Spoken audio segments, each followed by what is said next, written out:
Deus, antes de ministrar a palavra do Senhor, eu queria agradecer a Deus primeiro pela oportunidade de estar aqui, né? Quem me conhece sabe que sempre eu agradeço a Deus pela oportunidade de estar aqui, agradeço o pastor Ricardo, pastor Luiz, pela oportunidade de poder ministrar a palavra do Senhor, né? Eu, antes de ministrar a palavra do Senhor, no começo do mês, quando eu fiquei sabendo que eu iria ministrar, Deus ele tinha me dado uma palavra, e eu até falei com o pastor Luiz, que eu ia colocar um vídeo tal, só que no decorrer dos dias, a gente vai vendo que, muitas vezes não é o que a gente quer falar, é o que Deus quer falar, e Deus tem uma palavra para aquele dia, para aquele momento, e a gente acha que é para quando a gente quer, e aí Deus foi mudando a mensagem, já não é mais aquela que eu tinha preparado, aquela que eu tinha ali estudado, e que eu queria poder aqui ministrar. E aí Deus foi mostrando para mim, de uma forma, dia após dia, através de um louvor. Essa mensagem que eu vou ministrar aqui, ela foi extraída praticamente de um louvor que tocou o meu coração. E eu ouvindo um pastor, Paulo Seabra, ele dizendo que na década de 60, Billy Graham veio fazer um grande trabalho aqui no Maracanã.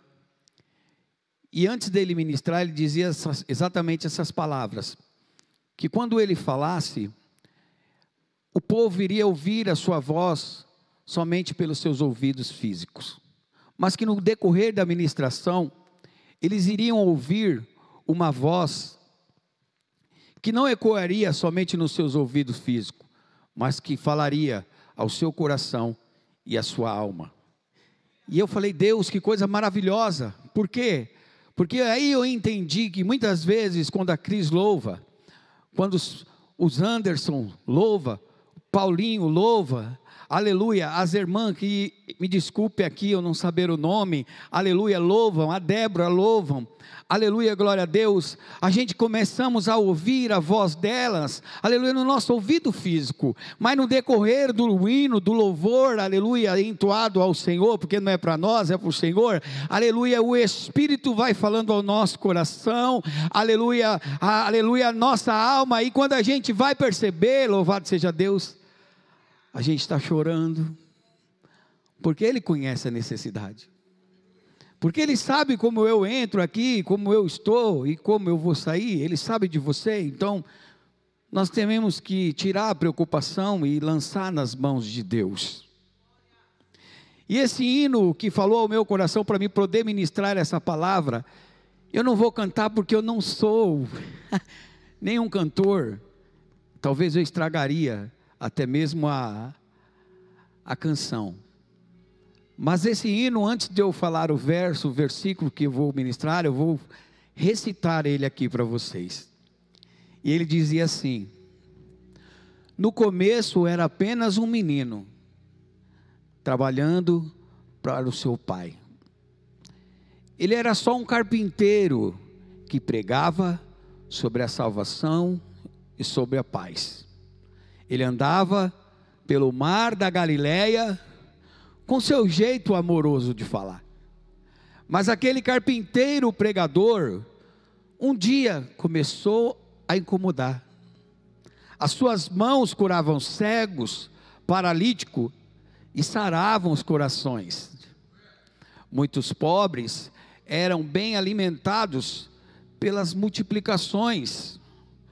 Os necessitados vinham todos a seus pés, esperando um milagre conseguir.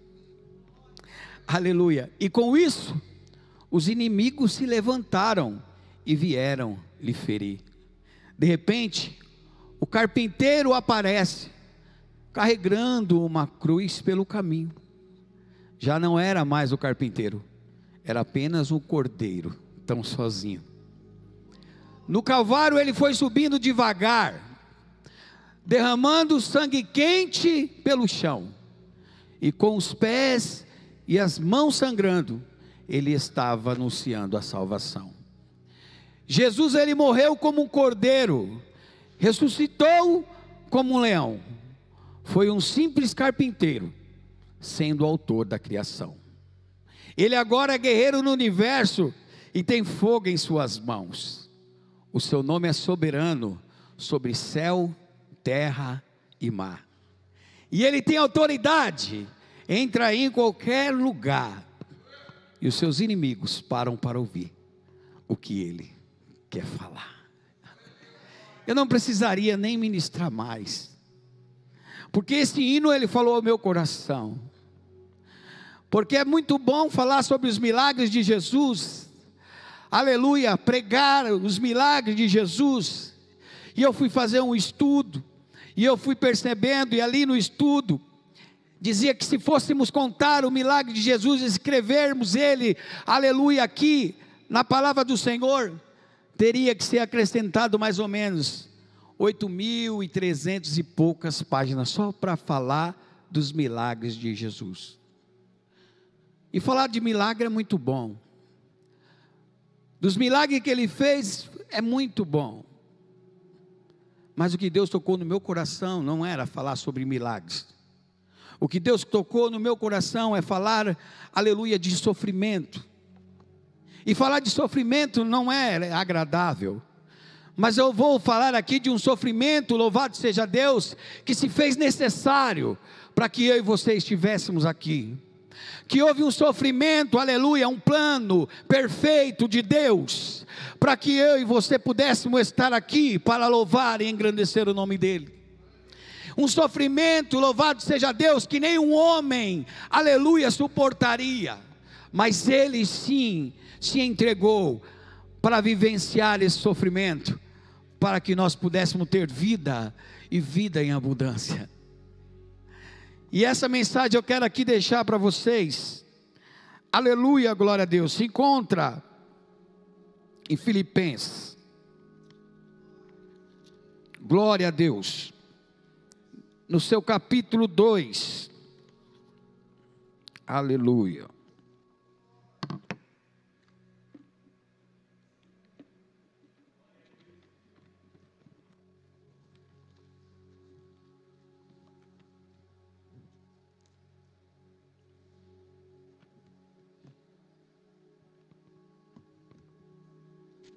É uma dificuldade de dois dedos a menos, viu? Só Jesus na causa. Segura uma coisa, cai a outra. Aleluia. Mas vamos dando glória, né? A Bíblia diz: se seus olhos te faz pecar, arranca ele, melhor ir para o céu faltando um pedaço do que ir para o inferno com o corpo inteiro. Então, glória a Deus, estou dando glória. Né, irmão? Então estou meio caminho andado, né? Aleluia, né? Então estou feliz por isso. Pelo menos essa parte da Bíblia aí, glória a Deus, eu posso contemplar aí uns 50% aí de possibilidade. Glória, né? Irmãos, a palavra do Senhor diz em em Filipenses capítulo 2, no versículo 5, diz assim a palavra do Senhor: de sorte que haja em vós o mesmo sentimento que houve também em Cristo Jesus, que sendo em forma de Deus, não teve por usurpação ser igual a Deus, mas aniquilou-se a si mesmo, tomando a forma de servo, fazendo-se semelhante aos homens, e achado na forma de homem, humilhou-se a si mesmo, sendo obediente até a morte, e morte de cruz. Pelo que também Deus o exaltou soberanamente, e lhe deu um nome que é sobre todo nome, para que ao nome de Jesus se dobre todo o joelho dos que estão nos céus, e na terra, e debaixo da terra, e toda língua confesse que Jesus Cristo é o Senhor, para a glória de Deus Pai. Aleluia. Coisa maravilhosa. Eu fico aqui, irmão, Eu vejo vocês todos aí de blusa, agasalhado. Eu estou aqui tremendo, de frio, porque a preocupação de poder ministrar é muito grande, e eu saí correndo e não percebi que estava tanto frio assim. Mas eu quero aqui falar sobre esse sofrimento, irmão. Um sofrimento que nós não suportaríamos. E o que me chama mais atenção é que a palavra de Deus diz que Deus agradou moê-lo, o Senhor Jesus. E tudo isso por um propósito maravilhoso, de salvar aquele que está perdido. Eu vi um pastor dizendo que a salvação existe, mas também existe a perdição. E para que haja uma salvação, é necessário que aquele que está perdido reconheça que está perdido.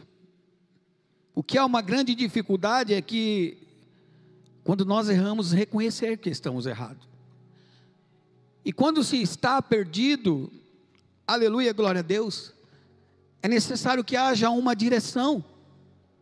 Se nós se perdemos em alguma rua, e não tivermos mais o GPS, como um dia o GPS parou de funcionar, e eu me perdi, não sabia onde estava, eu tive que perguntar para algumas pessoas, nos postos de gasolina, para que eles me ensinassem, pelo menos um caminho, para que eu chegasse até o local que eu já tinha estipulado chegar. E aqui, a palavra de Deus diz que, o próprio Jesus, ele diz, para aqueles que estão perdidos, que Ele é o caminho. Ele diz: eu sou o caminho, a verdade e a vida. Aleluia, glória a Deus. Jesus, Ele mostra o caminho, e Ele diz: ninguém vai ao Pai, se não for por mim. Jesus, Ele já nos dá a dica, de onde nós estamos, e teremos que encontrar o caminho. Se queremos ver Deus, temos que ter Jesus, não tem outra forma. E o que me chama a atenção é que a história vem dizer algo que para nós, olhando o sofrimento, traz, ao mesmo tempo que nós recebemos o direito da salvação, através do sacrifício na cruz, existe uma dor muito grande, porque aqui a Bíblia, Paulo vem dizer que Jesus, ele sendo em forma de Deus, não teve por usurpação ser igual a Deus, mas ele aniquilou-se a si mesmo, tomando a forma de servo, fazendo semelhante aos homens. Jesus se tornou um homem, mesmo sendo Deus, Ele se fez homem, para pagar pelos meus e os seus pecados, para sofrer uma dor terrível. E eu fui estudar um pouco a ponto de vista dos médicos, como seria esse sofrimento de Jesus, nas três partes. O início do seu flagelo, quando ele tem ali o encontro, quando ele é levado ali a Pilatos, e Pilatos leva ele até Herodes, Herodes devolve ele para Pilatos, porque ninguém queria assumir, porque Jesus não tinha pecado, simplesmente porque Jesus, aleluia, glória a Deus, curava os enfermos, pregava o reino de Deus, aleluia, glória a Deus. E aqueles mesmo que ovacionavam Jesus, por ver os milagres que Jesus tinha feito, eram os mesmos que estavam diante de Pilatos, quando Jesus foi levado ali, e pedia para que Pilatos soltasse Barrabás, e crucificasse o Senhor Jesus. Jesus agora está no caminho da cruz, conhecido como flagelo, aonde ele agora, já condenado pelos homens, ele é posto em uma madeira, e ali ele começa a sua agonia. Mas antes de chegar a esse momento, Jesus ele estava com os discípulos no Getsêmani. Eu quero voltar. E começa a sua dor ali. Uma dor não somente ali no seu físico. Primeiro uma dor no seu psicológico. Onde ele sabia o que estava para vir. Quando ele é ali anunciado na ceia que um que estava com ele iria o trair. E realmente acontece quando ele está ali no Getsêmani. Judas vem com os soldados, beija seu rosto. Pedro corta a orelha de um servo de Malco. Jesus pega a orelha, coloca no lugar, fala: Pedro, não é isso, eu não vim para isso, eu vim para mostrar o meu amor. Pedro não tinha entendido ainda, mas Jesus falou: eu vim para mostrar o meu amor. Eles não precisavam ir até Jesus, porque Jesus ele ia até eles. Jesus não fugiu da morte. Eu fugiria da morte. Se eu soubesse que alguém queria me matar, eu saía correndo, me esconderia. Jesus se apresentou. Jesus ele foi até os soldados. Foi levado então ali a Pilatos, tudo. Começa aquele fenômeno ali que Lucas relata, que ele começa a suar, e o seu suor mistura com sangue. Eu já falei sobre esse fenômeno raro, hematidrose, que as veias sudoríparas se rompem, por causa da dor, do sofrimento, da angústia, do seu lado psicológico está sendo afetado pelo seu medo, porque Jesus, ele como homem, ele também teve medo, porque ele sabia o que ele ia passar. Então ali começa a suar sangue, seus poros começam a sair sangue, seu cabelo, seus poros todos começam a suar e misturar com sangue. Agora Jesus está diante de Pilatos, como eu tinha falado, é condenado pela lei judaica daquela época. Os soldados eles poderiam só dar 40 chicotadas. Eles não poderiam passar mais de 40 chicotadas, porque eles acreditariam que se eles passassem, a ira de Deus se acendia contra as vidas deles.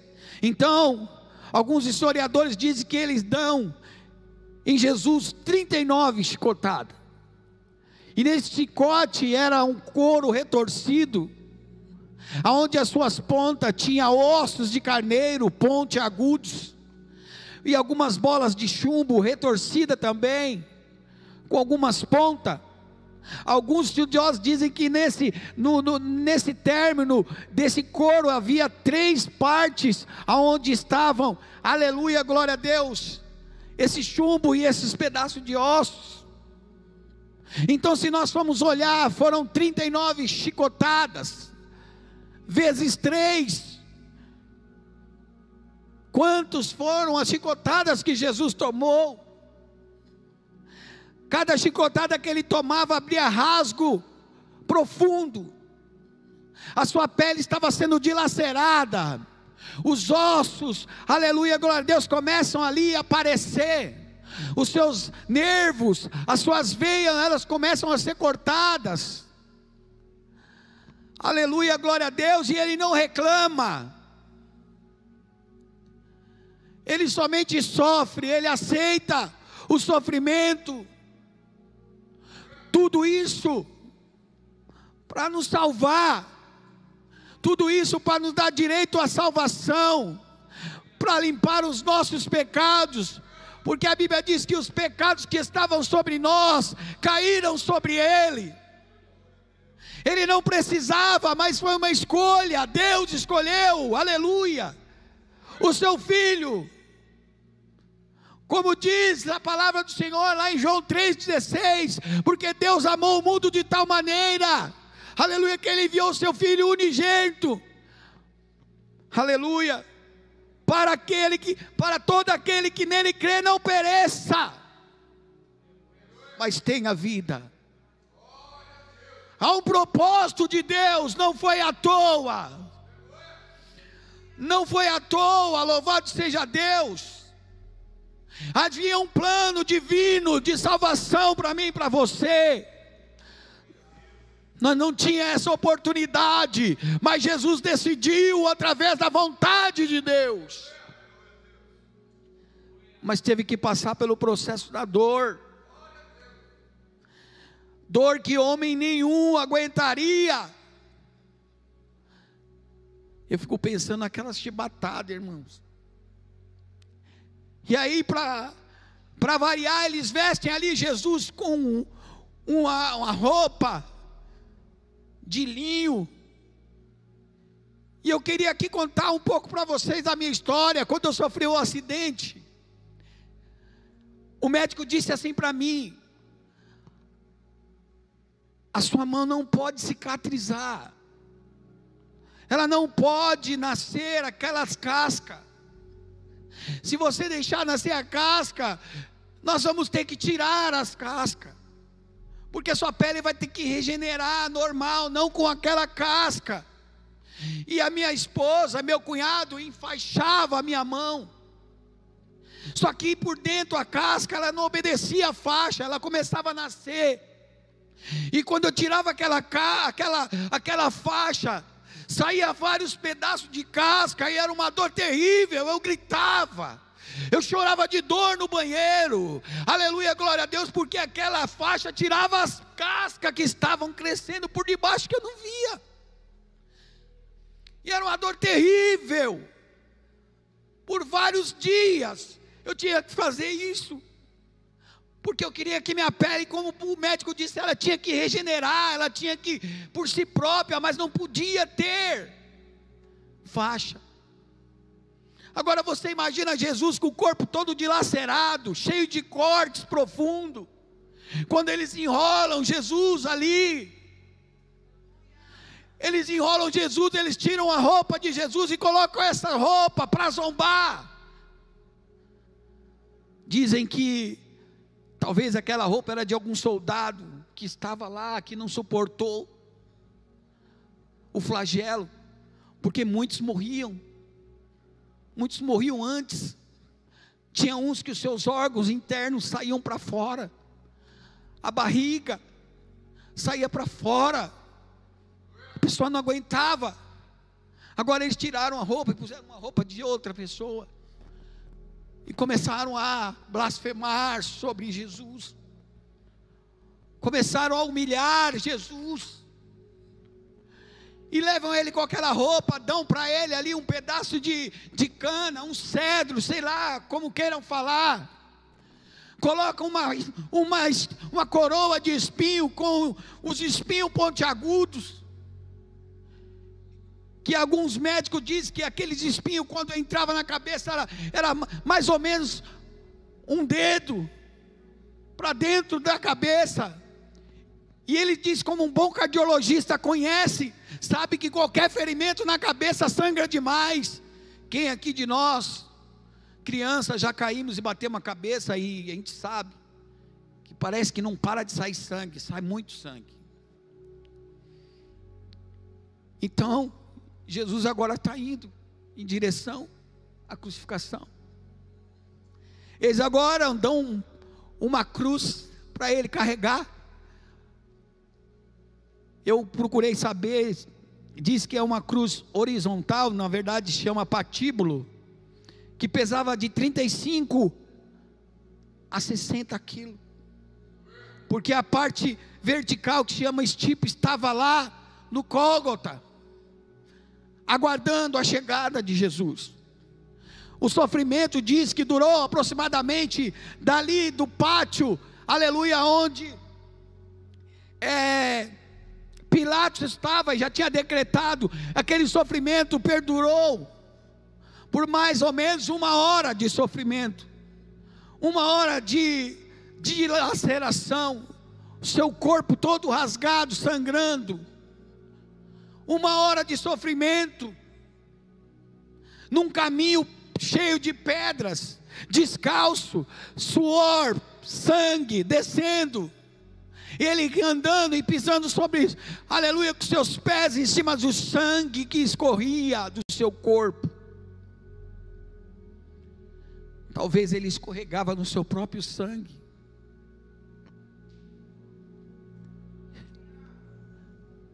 E agora os soldados já não estavam satisfeitos, começam a cuspir.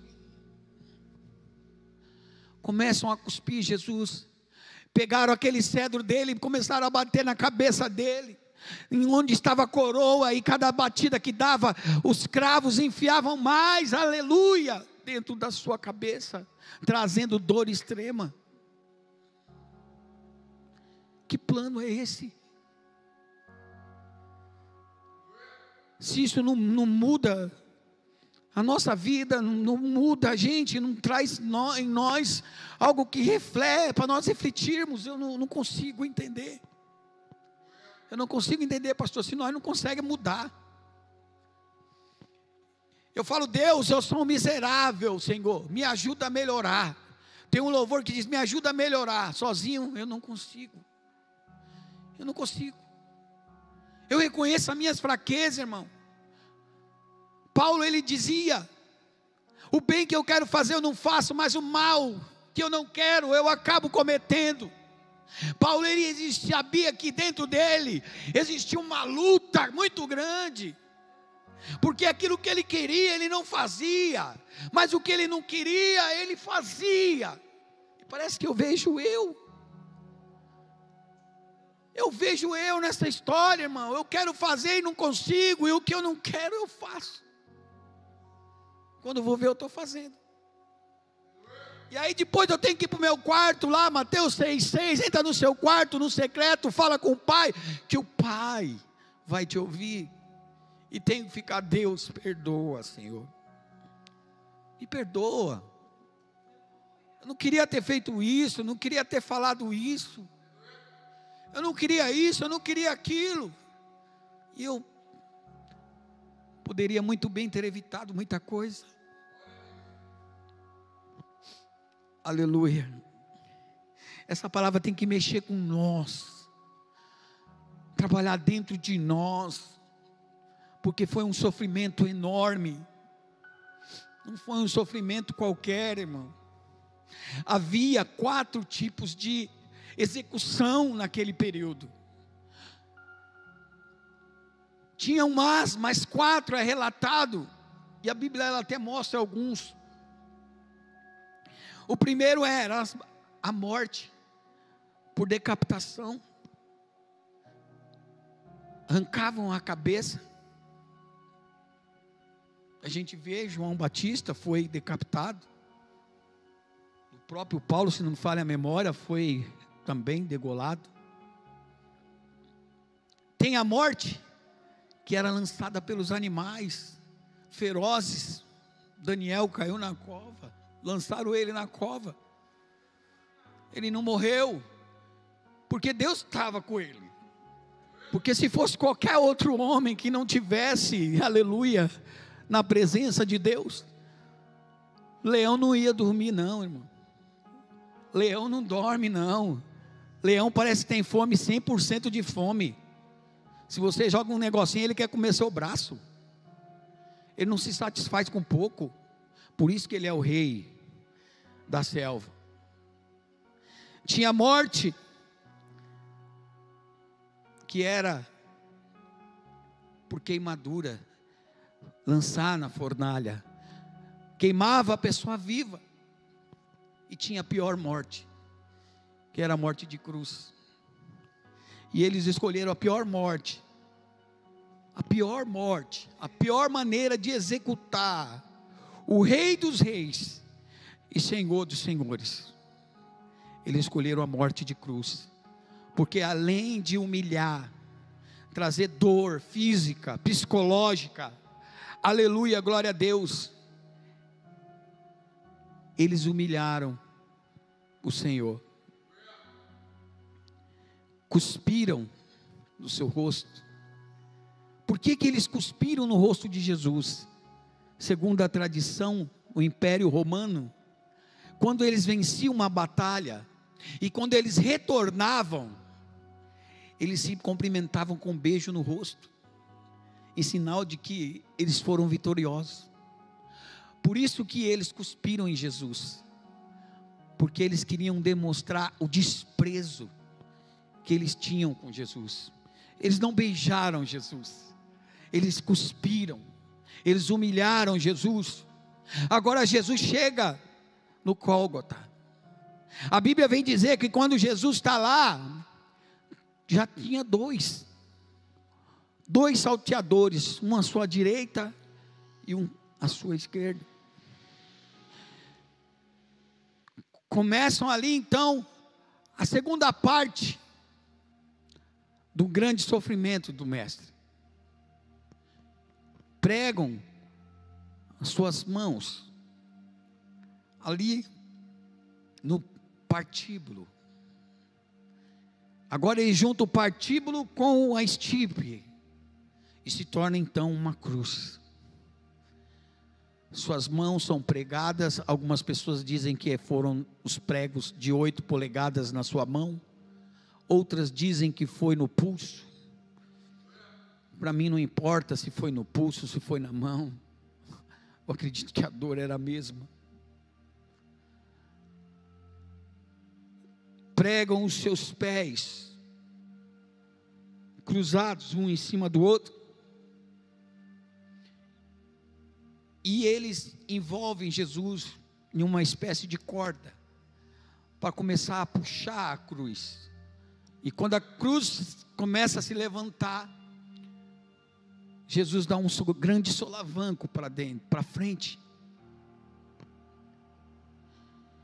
Agora imagina a dor daquele homem pregado.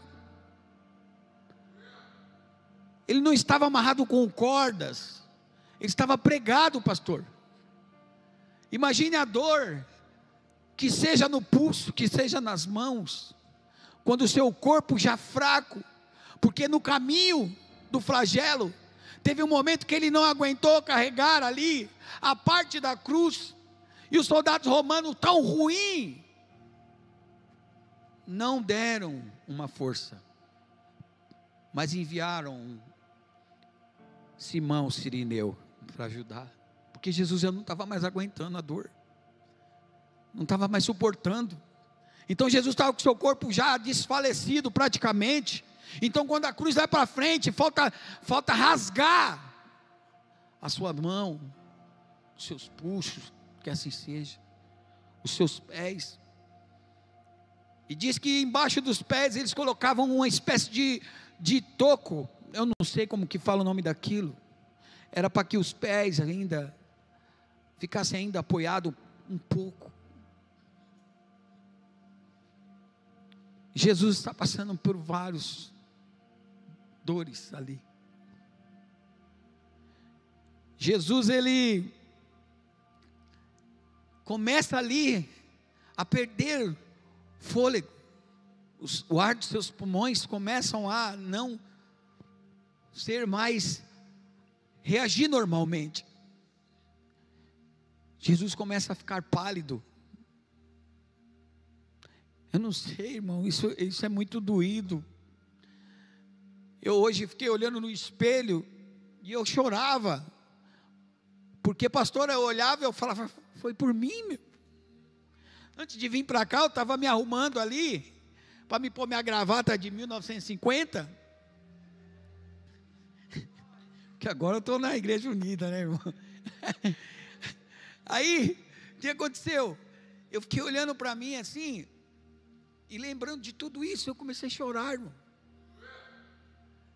Porque nós não merecia isso, pastor, nós não merecia, tamanho sofrimento.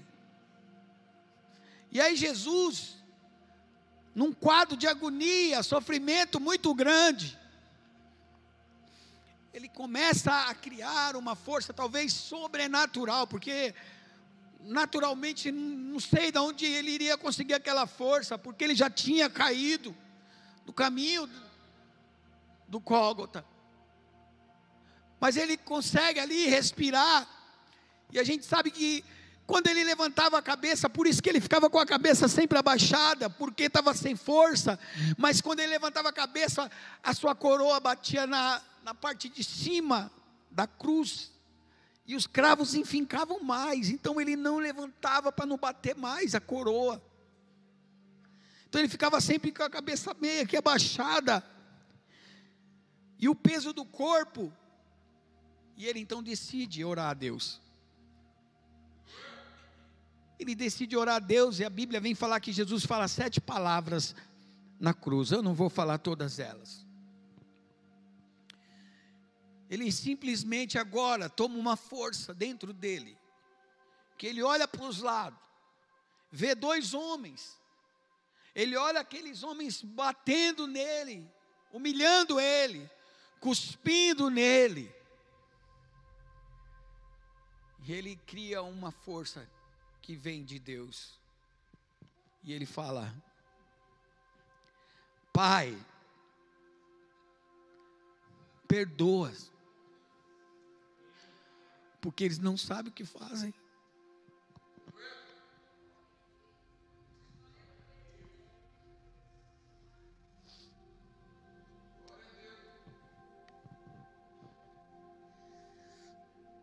Essas palavras, ele orou a Deus, irmão, pedindo para Deus perdoar todos aqueles que estavam machucando ele.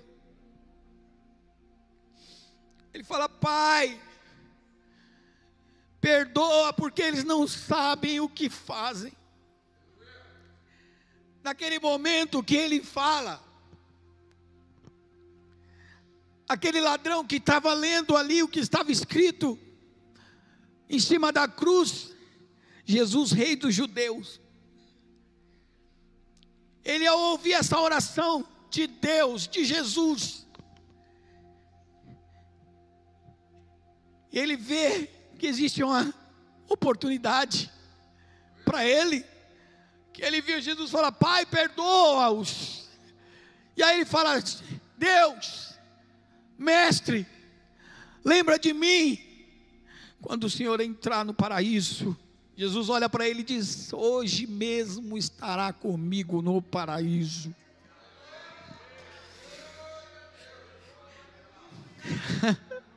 Ele reconheceu, não pelas palavras que estavam ditas, Jesus, Rei dos Judeus, mas ele reconheceu que Jesus, mesmo sofrendo, perdoava os pecados deles. Aleluia. Oh, glória. Vai se passando as horas, Jesus é fraco. Em João, fala que perto das 3 horas, Jesus se sente sozinho naquela cruz. Mesmo sendo Deus, ele se sentiu sozinho. E às vezes a gente não se sente sozinho. Ele se sentiu sozinho. Jesus se sentiu sozinho. Quando ele diz assim: Eli, Eli, lama sabachthani, que quer dizer: Deus meu, por que me desamparaste?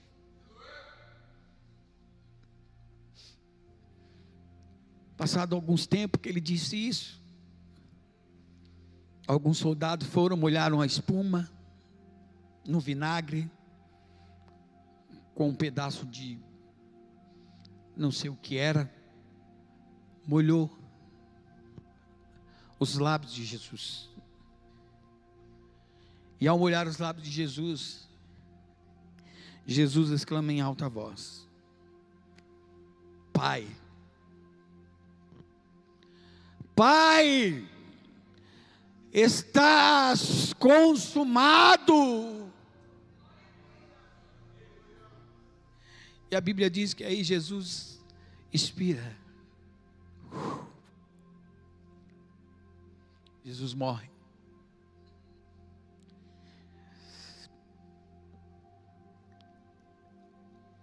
Passado, os soldados foram ver Jesus, quebraram as pernas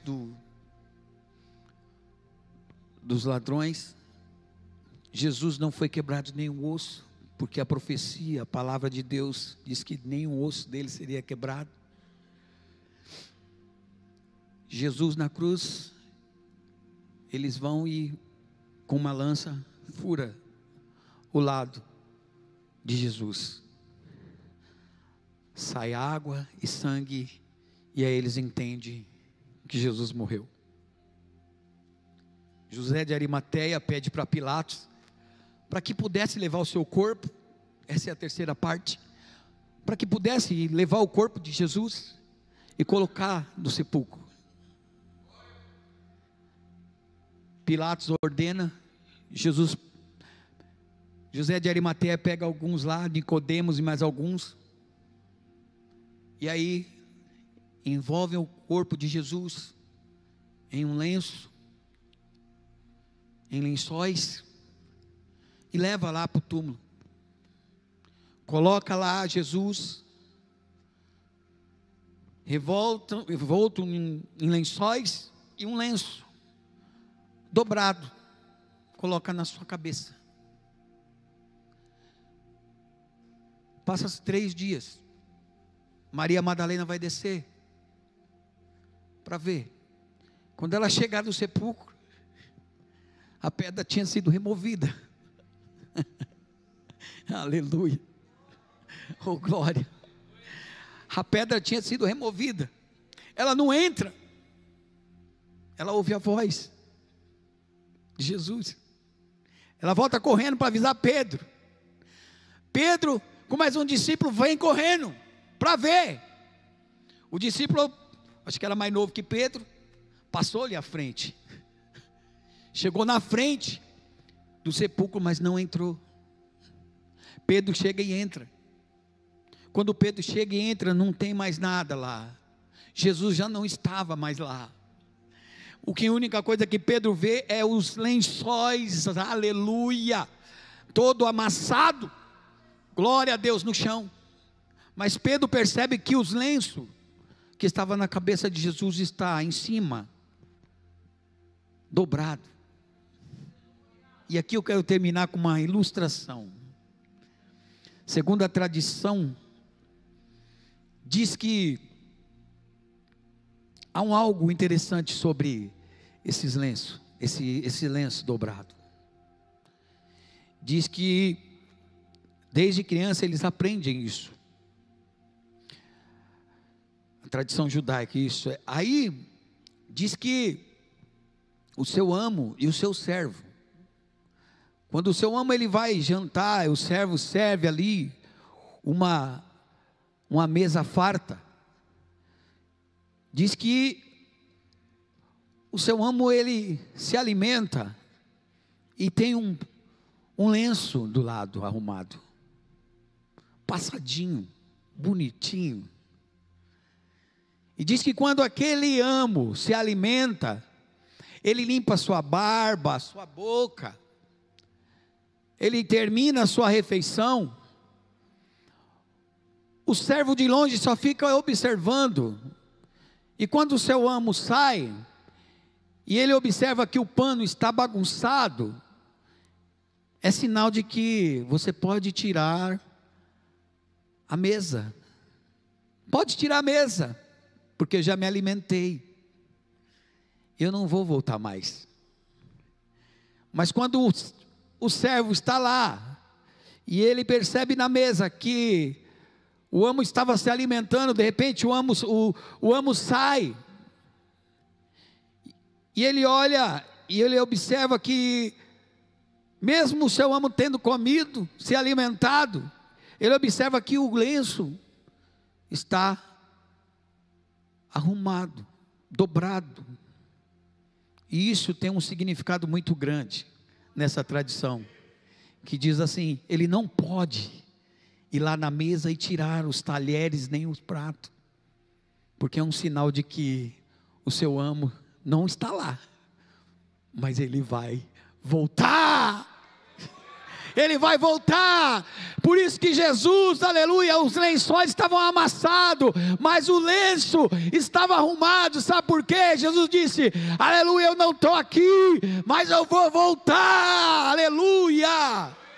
Ele vai voltar para buscar a tua igreja, Ele vai voltar para buscar a igreja lavada e remida no sangue do Cordeiro. E essa palavra é para nós, louvado seja Deus, para nós olharmos, e quando nós quisermos desistir, aleluia, lembrar do sofrimento de Jesus, nessas 3 etapas, porque ao 3º dia ele ressuscitou, aleluia, glória a Deus, e ele ainda andou como homem, aleluia, na terra, por 40 dias, para cumprir a palavra de Deus, e nos dá direito à salvação, louvado seja Deus. Nós somos salvos, aleluia, pela misericórdia e o sofrimento de Jesus na cruz do Calvário. Hoje nós podemos dizer: eu sou salvo pelo sangue do Cordeiro. Ele é o nosso leão verdadeiro. E eu queria agradecer a Deus por essa oportunidade, aleluia, glória a Deus, que Ele nos deu. Nunca se esqueça, você não está sozinho, você não está sozinha. E quando nós tivermos algum momento querendo voltar atrás, desistir, lembra dessa mensagem. Lembra dessa mensagem. Lembra dessa mensagem do sofrimento. Que Deus venha abençoar a vida de vocês. Eu agradeço a Deus, irmãos, pela oportunidade. Se você puder aplaudir ao Senhor, aplauda Ele, que Ele é digno de toda a honra, de toda a glória, de todo louvor. Grupo de louvor, amém?